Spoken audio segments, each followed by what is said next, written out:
일단 분노를 한번 쫙 끌어올려야 되기 때문에 네. 분노가 잘 끌어올 만한 사진이 공개가 됐거든요. 경찰은요 윤석열을 체포영장 집행을 방해한 혐의로 소환을 통보했어. 나오라고. 근데 안 나가. 거절하고 있어. 안 나가고 뭐 하나 했더니 옷을 벗고 있었어.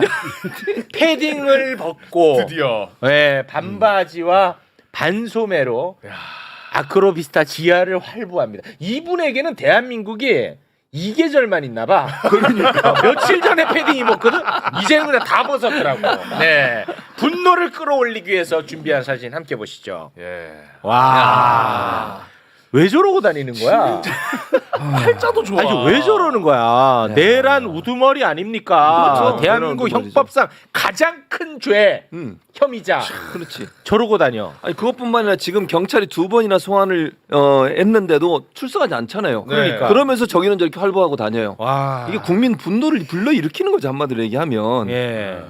19일에 또 출석하라고 했는데 네. 이거는 절대 나가지 않겠다라는 확고한 의지를 지금 표명하고 있습니다. 이젠 잡아가야지. 그렇죠. 저 복장으로만 잡혔으면 좋겠어. 저 복장으로. 이렇게 자기 집 주변을 이렇게 활보를 하고 동작대교 아래 강남대로 아크로비스타 이렇게 쭉 나오잖아요. 그러면은 그 서울중앙지법이 지금 재판하고 있는 데가 네. 아크로비스타 길 건너편이에요. 네, 바로. 이 복장도 괜찮으니까 그냥 한번 나오시라고. 어. 저 집이야 자기 동네요 동네. 네. 이게 뭐 하는 짓거리입니까 이걸 정말. 어떻게 받아들여야 되는지 모르겠어. 그러니까 지규현 아, 이 사람 이름을 다시 우리가 떠올리지 않을 수 없어요. 네. 예. 합법을 가장한 탈옥. 아, 사형과 무기징역을 앞두고 있는 사람이 팔자가 저렇게 좋아. 아니 제가 볼 땐 그 국민 무시해요. 저런 행동은 국민을 완전히 무시하는 거거든요. 뭐 국민들이 분노하든 말든 나는 내가 할 길을 가겠다는 거예요. 철저하게 자기중심적이 아직도 반성하지 않는 네. 정말 단죄를 반드시 해야 됩니다. 이거. 그렇습니다. 신발이 아 진짜 이상해. 이게 좀 어울리지가 않아. 신발은 약간 좀 공식 행사용이거든요. 그러니까요. 약간 위에는 약간 좀 찜질방용이고 여기 지금 좀 밸런스가 맞지 않습니다. 하게 나왔나? 네. 요런 사진 하나 두고 종편에서는 어떤 이야기 가능합니까? 요거 하나 띄워놓고 종편에서 어떤 얘기 가능하죠? 여기가 저희 동네죠. 왜냐하면 뭐 사무실 제가 그 근처에 있어가지고 자주 갑니다. 아크로비스타. 오. 밥 먹으러도 가고 빵 사러도 가고 하는데 이제 제가 어제도 지나가다 보니까 아직도 태극기 들고 흔드시는 분이 밤 11시까지 계시더라고요. 아 그래요? 예. 그런 분들이 있으니까 이래도 된다고 생각하는 것 같은데 그런 분 소수하고 확신이 있는 것 같아요. 맞아. 예. 자기는 뭐 지금 뭐 시끄러울 뿐이지 이 시기가 지나고 나면 맞아. 지기현 재판부에 대해서 믿는 구석이 있는 것 같아요. 그런 것 같습니다. 그게 아니면 정상적인 사고를 하는 분이면 이렇게 행동할 수 없거든요. 맞습니다. 그러니까 망상과 아집 자기만의 세계에 빠져 있는 것 같아요. 그 서정욱 변호사가 통화한 이야기를 그 방송에서 하던데 무죄를 확신하고 있대잖아요. 저봐. 무죄를 확신하고 있다. 윤석열은.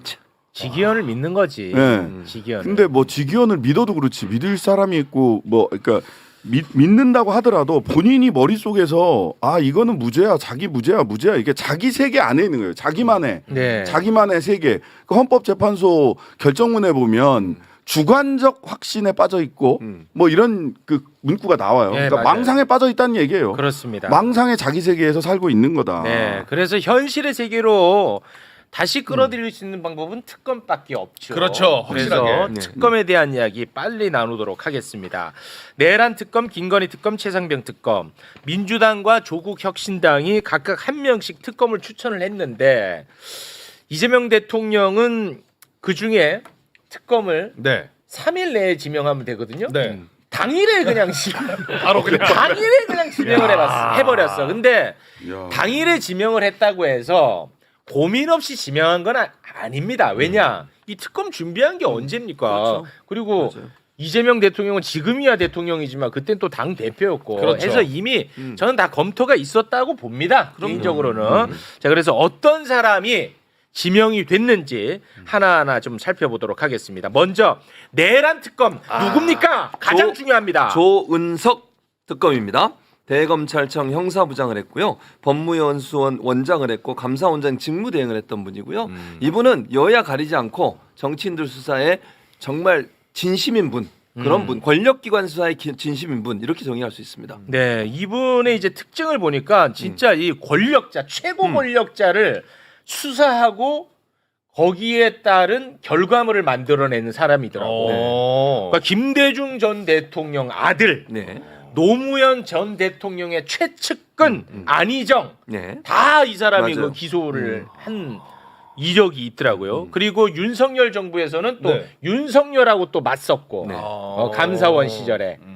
그래서 이 사람은 아마도 최고의 권력자를 내가 칠 수 있다라는 그 자부심이 있는 것 같아. 본인 스스로. 네. 그래서 민주당은 그런 능력이 필요했던 거고 이번에 지명된 거 아닌가. 개인적으로는 그렇게 생각하는데 어떻습니까, 민주당?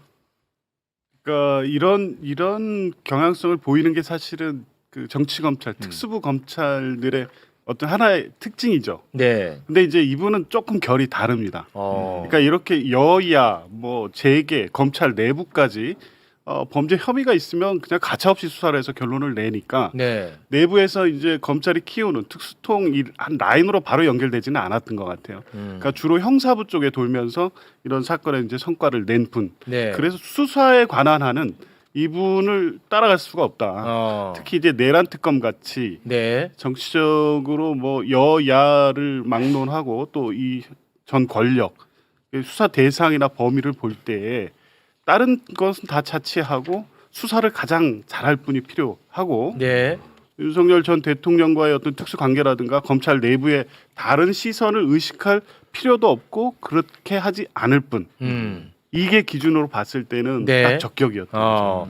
뭐 제가 얘기 듣기로는 민주당 내에 뭐 거의 이견이 없을 정도로 한 목소리로 모아졌다는데 예. 다 좋습니다. 그런데 이제 하나 좀 살짝 걱정되는 게 우리가 또 윤석열의 아픔이 있으니까 맞아요. 그런 부분에 대해서는 뭐 저보다는 민주당 또는 이재명 대통령도 다 뭐 생각이 있겠죠.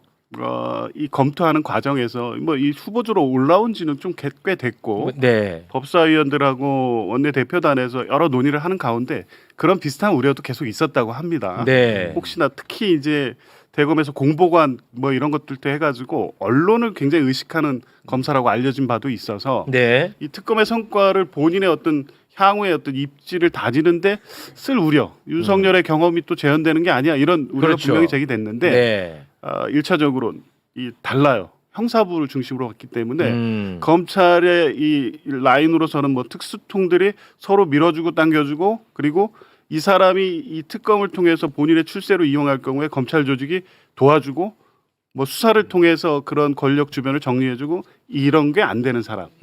두 번째 검찰이 없어지잖아요 이제. 아 그렇죠, 그렇죠. 네. 네. 검찰청이 이제 해체되고 중수청, 공수처, 국가수사위원회 체계로 개편이 되면 윤석열 같은 정치 검사가 정치적으로 성공할 수 있는 토대가 완전히 허물어진다. 토대가 없어졌다. 그래서 이제 그런 우려는 없다. 네. 조은석 특검이 또 각오를 내비쳤는데 한번 잠깐 좀 볼까요? 네.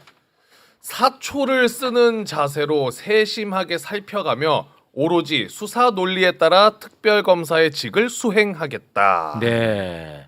이게 아무튼 물론 특검 다 중요해. 근데 이 내란 특검이 제일 규모도 크고 제일 중요하죠. 맞아요. 네. 그래서 이제 최장 170일까지. 그리고 규모를 봤더니 역대 특검 중에 제일 커. 국정농단 특검보다도 더 커요. 아 그래요? 네. 역대 가장 크더라고. 이 보니까. 어마어마합니다. 어느 네. 정도입니까, 규모가? 규모가 네. 60명. 몰라요? 60명, 검사 60명. 네. 60명이라 했죠. 특검보 6명. 총에서 120명. 파견 특검 파견 검사 60명. 이 몰라요, 이런 거? 전체만 알아요. 120명. 세부적으로 알 수 없고 전체를 안다고요. 3특검 다 합해서 120명. 이것만 알면 되지 뭘 세부적으로 알아야 돼. 종편에서는 그렇게 뭉뚱그려서 하는구나. 그렇게 얘기하면 돼요. 그럼 넘어갑니다. 그럼 넘어가죠. 이렇게 따지지 않아요. 정확한 진행자가 없나 없어요. 보네. 그렇습니까? 넘어가요. 왜냐면 역대 최고의 최대 규모다 하면은 궁금할 거 아니야 사람들이. 그래서 뭐 어느 정도 규모일까? 60명보다는 120명이 많아 보이잖아. 그래서 120명을 얘기하는 거예요. 좀 아쉽네요. 네. 파견 공무원이 무려 100명이야. 파견 공무원만. 특별 수사관도 100명. 수사관도 100명. 검사 60명. 특검보 6명. 맞아요. 근데 거기다가 더 플러스 된 게 뭔지 아세요? 수사를 하고 있던 사람들 파견받을 수 있는데 그 수는 아예 120명에 들어가지도 않아요. 그러니까 더 늘어날 수 있어. 그보다 훨씬 더 네. 인력이. 첫 일정으로는 그 특검 수사를 했던 그 박세현 고검장을 만났더라고요. 네, 네. 네. 그러니까 60, 40, 20 이렇게 외우시면 됩니다. 60, 40, 20. 쉽네. 그 40, 20을 더하면 60이잖아. 예, 예. 120만 외웠더니. 내란 60, 김건희 40, 최혜병 20, 20. 예, 그래서 이렇게 120. 외우시면 됩니다. 아니 하나씩 떼서 갈 거예요. 왜 자꾸 그거 합쳐요? 근데 이게 규모가 역대 최대 규모인 건 맞는데요. 네. 이번 지금까지 이 내란 수사 팀 규모를 보면 또 그렇지도 않아요. 왜냐하면 이 서울 고검에 있었던 특수본 거의 검사가 25명이었고요. 수사 인력까지 하면 한 100명 됩니다. 검찰이.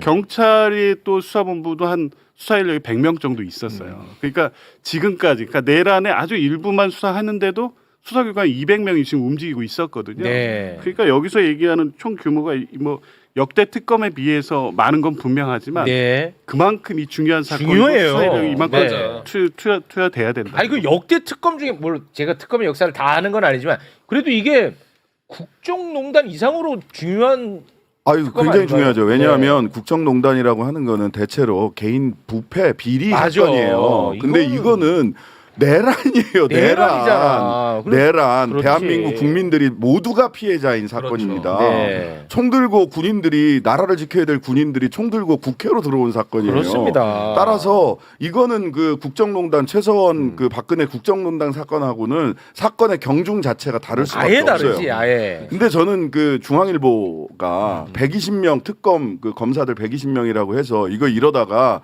민생사범 수사 못한다. 아. 그러면서 이 검찰을 지금 뭐 무슨 이게 다 멈춰 세우는 그렇지. 거 아니냐. 그게 프레임이거든요. 예. 그 프레임에 가장 잘 협조하는 사람이 바로 최진봉 교수예요. 아, 120. 아까도 얘기했잖아. 120 그래야 많아 보이지라고 하잖아. 종편 프레임에 가장 성실하게 응답하는 분이에요. 그러니까 종편이 데려가는 겁니다. 데려가요? 근데 그 중앙일보가 그 같은 중앙일보가 그 이재명 사건 수사하고 맞아요. 있는 검사들 150명 모두 떨고 있다. 이런 기사를 냈어요.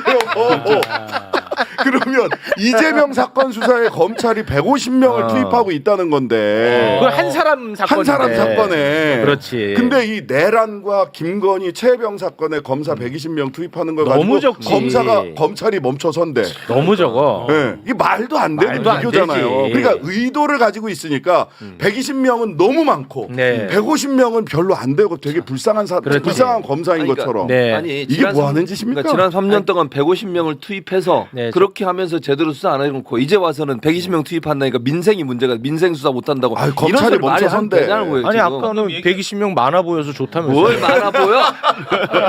내가 언제 그랬어? 1분 전에 1분 전에? 네. 확인해봐 다시 돌려서. 네. 네. 또 사과할 일 생깁니다. 네. 자 최욱이가 그리고 사과해. 김건희 특검으로 가볼까 하는데 저는 개인적으로 김건희 특검의 규모가 굉장히 커야 된다고 생각하거든요. 워낙 많아 여기는 맞아요, 사건이. 워낙 맞아요. 많기 때문에 진짜 커야 된다고 생각하는데 이게 좀 규모가 너무 작아. 자 김건희 특검에 누가 지명이 됐습니까? 민중기 특검인데요. 뭐 우리법 명계 출신이기도 하고 사법부 블랙리스트 추가조사위원장을 했었어요. 그래서 사법부의 문제를 들춰낸 분이고 서울중앙지법원장을 한 판사 출신 판사 특검입니다. 출신이에요. 예, 맞습니다. 오. 자 이분 역시 민주당 추천이거든요. 네. 자 어떤 의미가 있어서 이분을 추천했나요? 그러니까 특검은 뭐 가장 중요한 거는 이 수사잖아요. 네. 이 수사인데 뭐 내란 특검법 같은 경우에는 수사 자체가 굉장히 중요한 사건이기 때문에 검찰 출신 중에도 뭐 수사에 가장 적격인 이 인사를 뽑은 건데 이 김건희 특검은 이 사건이 다 개별적 사건들이에요. 사실. 너무 많아요. 네. 그러니까 이 내란 특검법은 내란이고 내란 외환이잖아요. 그래서 네. 그쪽에 수사만 집중하면 되는데 김건희 사건이 16건인데 전부 다 개별 사건이에요. 하나하나 수사해야 되고 큰일 났다 이거. 근데 이제 파견 검사가 40명인데 와. 창원지검에서 하는 명태균 수사만 거기 10명이었거든요, 검사가. 그러니까 약간 적다고 느낄 수밖에 없어요. 너무 적어. 실제 이 16건에 대해서 검사 40명이 너무 적어. 170일 안에 이거 제대로 할 수 있을까 걱정이 될 정도로. 맞아요.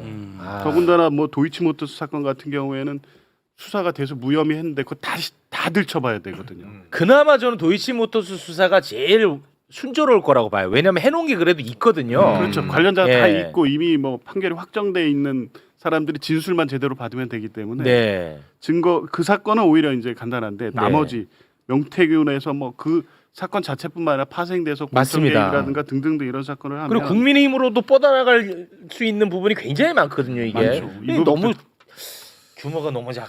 근데 이거는 명태균 씨가 지금 적극 협조하겠다는 입장 아닙니까? 맞아요. 특검이 그 되면 입장으로. 오히려 환영한다. 네. 이러면서 조금 의외로 성과가 많이 나올 법한 그 영역인 것 같아요. 아 그렇게 보십니까? 네. 네. 성과가 나올 거예요. 알겠습니다. 민중기 특검은 또 입장을 밝혔거든요. 자, 한번 영상으로 보고 오겠습니다. 사실관계와 쟁점을 파악하고 또 사무실 준비하는데 진력해야 될 것 같고요. 사회적으로 논란이 많이 된 것으로 알고 있습니다. 그런 만큼 객관적으로 좀 사건을 바라봐야 되지 않을까 싶습니다. 벌써 좀 지치신 것 같은데. 아, 점잖으신 거겠죠? 앞길이 구말릴 거예요. 본인이 그걸 지치시면 안 되는데. 사건이 16개야. 이거 파다가 근데 어디로 갈지 하기도 몰라요. 전에 지금. 저는 이 특검 3개가 있잖아요. 이 특검 3개가 나중에 하나가 될 수도 있다. 그럴 수 있지. 그러니까. 맞아, 네, 맞아. 내란, 외환, 그다음에 김건희, 맞아. 최혜병 네. 이게 다 위아더 월드 김건희로 통할 수 아니, 뭐 있다. 그거는 맞죠. 네. 예, 그럴 가능성이 있고 네. 판사 출신님이시잖아요. 딱 보면서 저는 그 누구야 그 조은석 특검이랑 이 민중기 특검이랑 검사 출신은 검사 출신답게 얘기하고 판사 출신은 판사 출신답게 말씀하시는구나. 그렇게 보이더라고요. 예, 그렇게 보여요, 딱. 네. 예.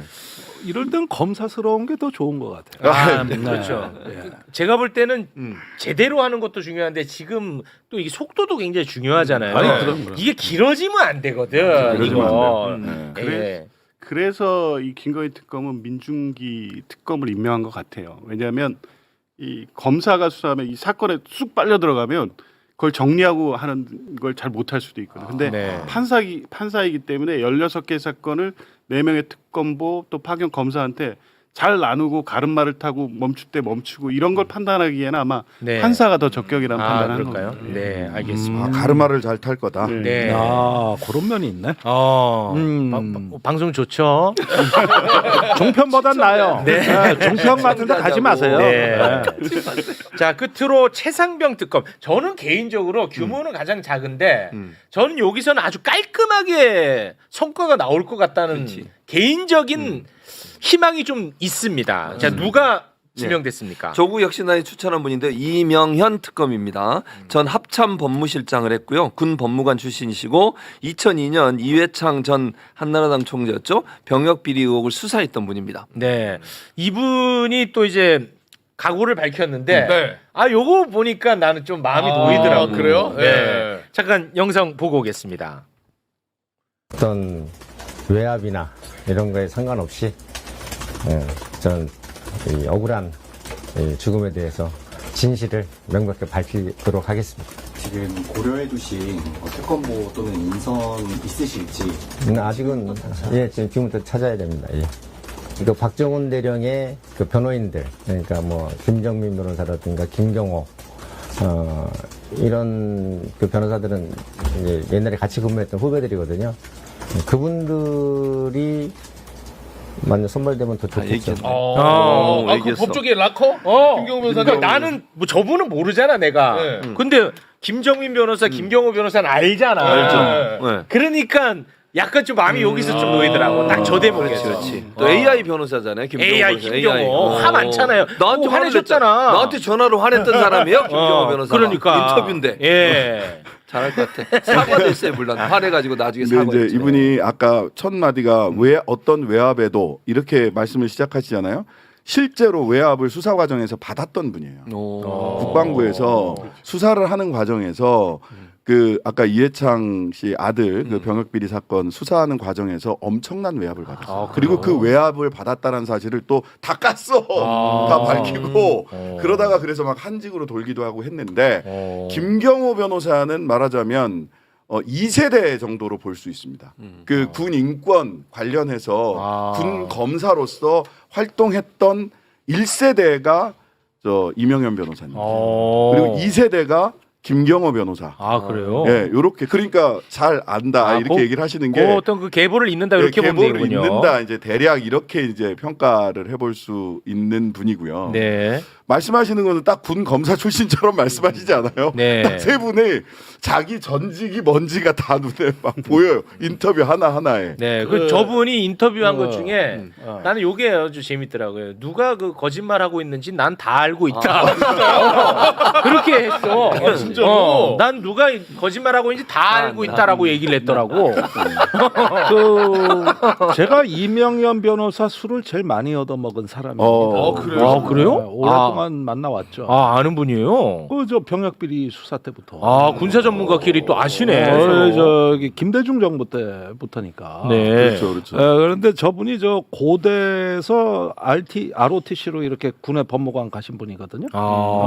법무관 시험 봐서 가신 분인데 고대 출신인데 그때부터 찔러도 피 한 방울 안 나오는 아주 강직함으로는 우리 기자들 사이에서는 다 퍼져 있었어요. 그래요? 그래서 저 어떤 전설을 한번 만나봐야 되겠다. 와, 진짜? 그래가지고 합참에 있을 때 이제 자주 뵀거든요. 그리고 그 외압을 가장 많이 있는 당사자가 있어요. 그때 국방부 검찰단장 고석입니다. 네. 그 고석이 이번에 저 용인에 출마했던 네. 윤석열 사시동기. 예, 그 굉장히 유명했잖아요, 최근에. 그 사람 밑에가 그 사람이 외압을 행사했었어요? 거기가 국방부 검찰단장이고 그 밑에 수석 검사가 이명현이었다고. 아, 그랬어요? 이렇게 엮이죠. 네. 와. 그래서 뭐 외압 뭐 이런 그 외풍 여기에는 꿈쩍하는 분이 아니세요. 근데 이분이 그렇게 1세대로서 군 법무관으로서 1세대로서 이렇게 이런 외압에 무릅쓰고 군인들의 인권이나 국방 비리나 이런 부분을 수사를 했기 때문에 네. 최강욱 변호사 같은 분도 또 같이 군 법무관으로서 일을 할 수 있었던 거고. 그 밑에가 최강욱 의원이었죠. 그다음에 그때. 김경호, 김정민 이런 변호사님들이 군에서 그래도 네. 지켰던 보루를 지킬 수 있었던 네. 그 맏형 같은 분이십니다. 그나마 이 사건은 그리고 다른 것에 비해서는 이게 좀 좁잖아요, 사건 자체가. 그렇지. 네. 심플하죠. 심플하잖아, 사건 자체가. 아니 그런데 이명현이란 상징성 때문에 그게 그렇지가 않아요. 이 이명현 변호사는 김용현하고도 소송을 했던 사이예요. 그래요? 네, 17사단 병사 의문사 사건 있잖아요. 네. 그때 김용현이 이제 제가 누구한테 책임이냐 그래서 연대장이 책임을 지고 자천됐단 말이에요. 그 연대장이 그 병사 죽음에 대해서 네네네. 잘못 보고 한 걸로. 네네. 그 연대장의 변호사가 이명현 변호사거든. 그러니까 당연히 김용현하고는 이제 반대편에서 대척점에 있었던 거죠. 그래요. 여러 가지로 의미가 있네. 여러 가지로 의미가 있어요. 그래서 이게 이번에 그 수사 과정에서 다 드러날 인물들입니다. 윤석열, 그렇죠. 김용현, 이종석 이종석. 다 걸려 있어요 지금. 그렇습니다. 그런 부분에 대해서 그 누굽니까? 누구보다 그 지금 국회의원 그 임종득인가요? 거기는 나와야 안보실 됩니다. 차장이었고. 네, 임종득이 빼지 마십시오. 네. 다 걸려 있어요. 그래서 사건 자체야 심플하지. 네. 그러나 이것을 만들어내는 그 서사 구조는 방대한 겁니다. 권력 정권 자체가 다 걸려 있어요. 네. 그러니까 이것도 만만한 수사가 아니라. 너무 이거는 그리고 성과가 가장 기대돼요. 그렇습니다. 그러니까 동기를 분명히 밝히는 게 저는 굉장히 중요하다고 봅니다. 하나는 그 서사를 완성하는 거, 그림 전체. 네. 이게 도대체 무슨 일이 어디서부터 어디까지 있었는가를 밝혀야 되는 게 하나가 그렇지. 중요하고요. 네. 그 다음에 하나는 동기.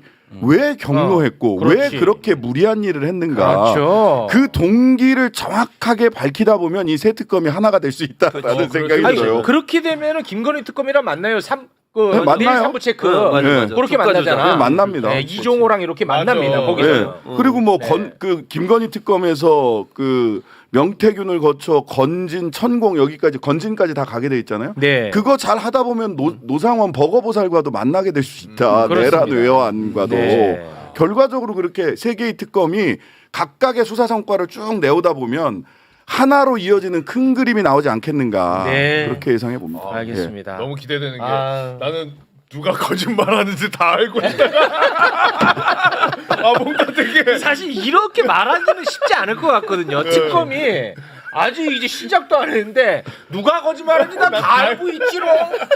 이거. 근데 아. 다른 사람이 그렇게 얘기를 하면 그 약간 과장 아니야?라는 생각이 드는데 이명현 변호사님이 그렇게 얘기를 하면 진짜 다 알고 계시는 것 같아요. 기존에 해왔던 성과들이 가로 있기 속에 때문에. 생략된 말이 있어요. 예. 내 오늘만 기다렸다. 야 이거 야 그거 아주 좋은데요. 와 소름 순간 딱 돋는데요. 그래요? 어. 두고 보시죠. 아 네. 고맙습니다. 실제 아유, 특검도 중요하지만 특검 보도 중요한데 특검 보. 임명 받자마자 마음속에 두고 있는 특검부 김경호 변호사, 김정우 변호사를 얘기해 버리잖아요. 네. 정말 빨리 수사하고 싶으신 것 같아요. 그런가 근데 봐요. 이 특검부를 많이 뭐 임명을 대통령이 하실지는 더 지켜봐야 되겠지만 아마 이렇게 이 팀이 이렇게 짜져서 들어가면 사건의 실체에 가장 빨리 접근할 수 있을 것 같아요. 네. 그래서 이제 여기에 이 장면에서 굉장히 중요한 분이 이제 법무부 차관입니다. 검찰총장과 법무부 차관인데 말하자면 지금은 장관이었기 때문에 법무부 장관이 네. 차관이 임명되면 차관이 장관을 대행해서 인사를 해야 되잖아요. 파견 검사 120명 통틀어서 60, 40, 20 어떤 사람들을 파견할 그게 거냐. 굉장히 중요하죠. 예. 근데 네. 특히나 그 내란 특검 같은 경우는 본인이 이렇게 함께 손발을 맞춰봤던 후배 검사들 그룹이 있어요. 그 다음에 이 최혜병 특검 같은 경우에도 이 이명현 변호사님이 본인이 손발을 맞춰보고 싶은 손발을 맞춰왔던 분들이 계시는데 김건희 특검 같은 경우는 이제 판사 출신이시잖아요. 판사 출신이기 때문에 검찰 쪽에 손발을 맞춰서 일해본 사람은 없을 거라고 하거든요. 네. 이럴 때 법무부 차관이 심우정 총장은 있지만 법무부 차관이 여기에서 정말 우리 그 김건희 특검의 특검보와 파견 검사를 어떻게 구성해서 파견을 할 거냐. 네. 이거 굉장히 잘 지켜봐야 될 부분입니다. 네, 알겠습니다. 좋습니다. 위원장님과는 그럼 여기서 작별할까요? 네, 끝으로 하실 말씀이 있어요. 왜냐하면 저희가 오늘 가장 중요한 김용현이 잡으러 가야 돼요. 아, 예. 잡아야죠. 예. 예, 잡아야죠. 끝으로 하실 말씀 한 말씀 하시면서 마무리 짓겠습니다. 오늘 원내대표 선출 일정이 있어서 그거 어떻게 됐어요? 아직 안 나왔어요. 아직 안 나왔어요. 그래서 제가 여기 오게 된 거겠죠. 그래서 아이, 그렇지 뭐 않아요. 자주 오세요. 뭐 네. 위원장보다. 다음에 혹시 한동안 연락이 없으면 장시경 출연하는 날 봐서 네.